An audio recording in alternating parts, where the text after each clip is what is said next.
नमस्कार दोस्तों, स्वागत है आज की इस वीडियो में। दोस्तों आज की इस वीडियो में बात करेंगे कंज्यूमर कोर्ट में केस कैसे फाइल करते हैं। दोस्तों ये काफ़ी लोगों का सवाल होता है। तो दोस्तों आज की इस वीडियो में हम अभी वीडियो शुरू करेंगे। आगे बढ़ने से पहले आप लोग को बताना चाहूँगा चैनल को सब्सक्राइब कर लीजिए ताकि जो भी हमारा लेटेस्ट वीडियो हो सबसे पहले आप देख सकें, क्योंकि इस वीडियो में इस चैनल पर आपको लीगल टॉपिक नॉलेज को इन्हेंस करने के लिए बहुत मदद करेगा, क्योंकि यहाँ इस चैनल पर बड़े सारे लीगल टॉपिक वीडियोस डाले जाते हैं रेगुलर बेसिस पर। अब आ जाते हैं अपने टॉपिक पर।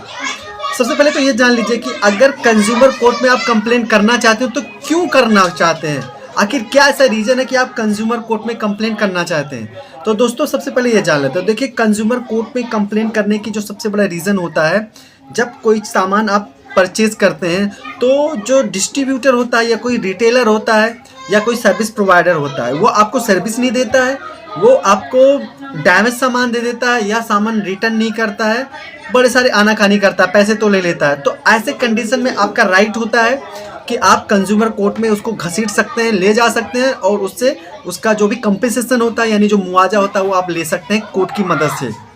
अब चूंकि लोगों को पता नहीं होता है कि करना क्या है, इसलिए वो फ़ायदा भी नहीं उठा पाते हैं।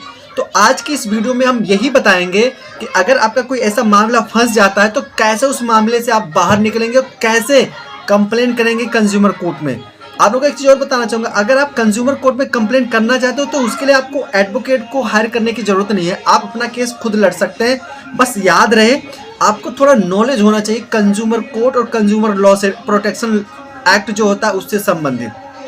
आते हैं अपने टॉपिक पर। अगर आपके साथ ऐसा कुछ होता है, जैसे काफ़ी मेरे व्यूअर्स ने टिप्पणी भी किया था, काफ़ी लोगों ने पूछा था, किसी का बस कैंसिल हो जाता है तो बस की ड्यूटी होती है, अगर किसी ने अपना बस बुक करवाया, रिजर्व करवाया, सीट बुक करवाया कहीं यात्रा करने के लिए, तो उनकी ड्यूटी होती है कि अगर बाय द वे किसी कारण से बस का जो टिकट है या बस कैंसिल होती है तो जो कस्टमर होता है उसको इन्फॉर्म करना।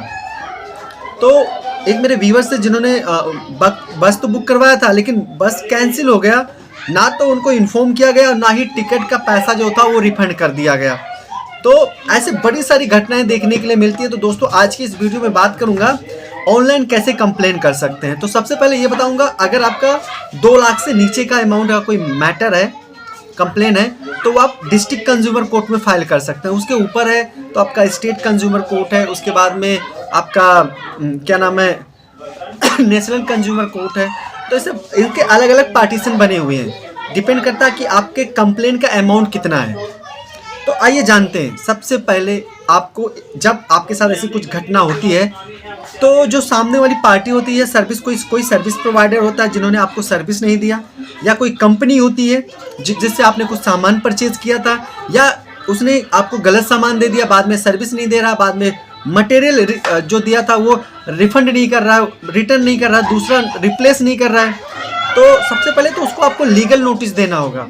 ध्यान रहे, जब आप लीगल नोटिस देंगे तो एक बहुत बड़ी चीज़ है, लीगल नोटिस में बाकायदा आपके पास एविडेंस का भी सब कुछ होना चाहिए, आपके पास एविडेंस भी होना चाहिए, और लीगल नोटिस बाकायदा बना के स्पीड पोस्ट या रजिस्टर्ड एडी द्वारा सही पते पर, कंपनी का जो एड्रेस है, ध्यान रहे इसमें अगर किसी को पार्टी बनाना चाहते हो तो बना सकते हैं। जैसे आपका डिस्ट्रीब्यूटर कोई हो गया, कोई रिटेलर हो गया, उसको अगर आप पार्टी बना रहे हैं उसको तो आप भेजेंगे कंपनी के ना, अगर कंपनी करती है तो कंपनी के साथ साथ में अगर कोई प्रोप्राइटरशिप फॉर्म है तो उसमें प्रोप्राइटर को भी ले सकते हैं।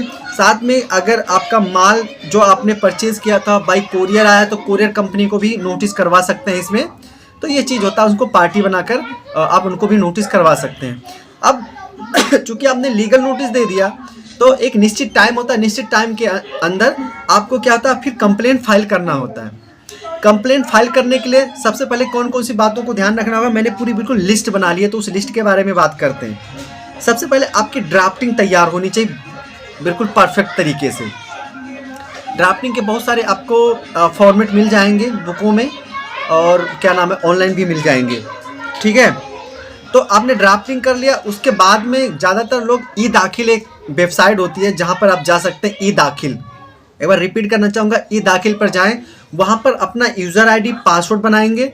जब आपका ये रेडी हो जाता है, थोड़ा पासवर्ड आपको स्ट्रॉन्ग पासवर्ड रखना होता है ईमेल आईडी यूज़ करके, ठीक है। चूँकि अगर ऑनलाइन करना चाहते हो, ऑफलाइन करना चाहते हो तो उसका अलग प्रोसेस है, ऑफलाइन के लिए मैं अलग से एक वीडियो बना दूंगा। ठीक है, तो यूजर आईडी पासवर्ड आपका बन जाता है, आपका ड्राफ्टिंग तैयार हो जाता है। ड्राफ्टिंग सबसे महत्वपूर्ण होता है। उस ड्राफ्टिंग तैयार हो जाता है, पीडीएफ बना लीजिए और साथ में जो भी आपके उस केस से संबंधित डॉक्यूमेंट हैं उनको भी एक ही फाइल में अटैच कीजिए। जो कंप्लेंट फाइल होता है उसी में अटैच करके एक फाइल बनाइए सभी का। आपका जैसे कोई किसी का बस कैंसिल हो गया तो बस का टिकट, आपने जो पेमेंट किया था ऑनलाइन उसका अकाउंट स्टेटमेंट, ये सारी चीज़ें होना चाहिए। कैंसिल होने का अगर कोई मैसेज आता तो मैसेज भी अगर आप उसका लिंक कर देंगे, उसके साथ अटैच कर देंगे तो काफ़ी अच्छा रहेगा। उसके बाद में जब आप फाइल कर देंगे, ठीक है, तो आप ऑनलाइन आपको एक कंप्लेंट नंबर मिलेगा, उससे आप या अपने केस टाइटल जो होता है उसके माध्यम से अपने केस को ट्रैक कर सकते हैं। रजिस्ट्रेशन नंबर भी मिलेगा, ठीक है, या यूज़र आईडी पासवर्ड खोल के और लॉगिन करके अपना यूज़र आईडी पासवर्ड के माध्यम से आप अपने केस का स्टेटस जान सकते हैं।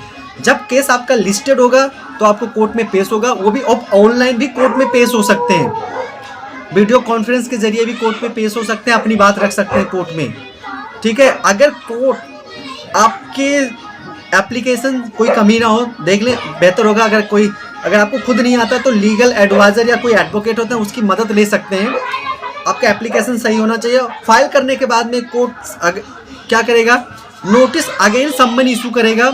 जिस पार्टी ने सर्विस नहीं दिया, या कोई सर्विस प्रोवाइडर है, या कोई फिर रिटेलर है, कोई डिस्ट्रीब्यूटर है, कोई होलसेलर है, ठीक है, उसके नोटिस पर उस व्यक्ति को कोर्ट में पहुंचना होगा। अब वो चाहे ऑनलाइन माध्यम से पहुंचे और वो भी अपनी बचाव के लिए जो कर सकता है करेगा, लेकिन ध्यान रहे एविडेंस आपके पास होना चाहिए, ठोस रीज़न होना चाहिए, क्योंकि ऐसी चीज़ें बार बार घटती रहती है। ज़्यादातर कंज्यूमर को लोग बेवकूफ़ समझते हैं, कंज्यूमर को चीज़ें अपने राइट के बारे में पता नहीं है, क्योंकि जो कंज्यूमर प्रोटेक्शन एक्ट है वो आपको बड़े सारे राइट देता है। तो सबसे पहले ये जाने, उसके बाद आप कंप्लेन कर सकते हैं और बड़े आसान तरीके से कर सकते हैं, आपको किसी भी तरह की दिक्कत नहीं होगी। ऑनलाइन मोड पर सबसे बेहतरीन होता है, घर बैठे आप कोर्ट में पेश हो सकते हैं, आपको समय का नुकसान भी नहीं करना होगा। ऑफलाइन के होता है, आपको कोर्ट में जाना पड़ेगा, वहाँ पर काउंटर पे केस फाइल करना पड़ेगा। आशा करता हूँ आप लोग ये सारी चीज़ें समझ गए होंगे। अगर आप लोगों का कोई सवाल है तो मुझे कमेंट कर सकते हैं। मैं एडवोकेट तुलसीराम सिंह फिर मिलूंगा ऐसे लीगल टॉपिक वीडियो लेकर। तब तक के लिए आप सभी लोगों को बहुत बहुत धन्यवाद।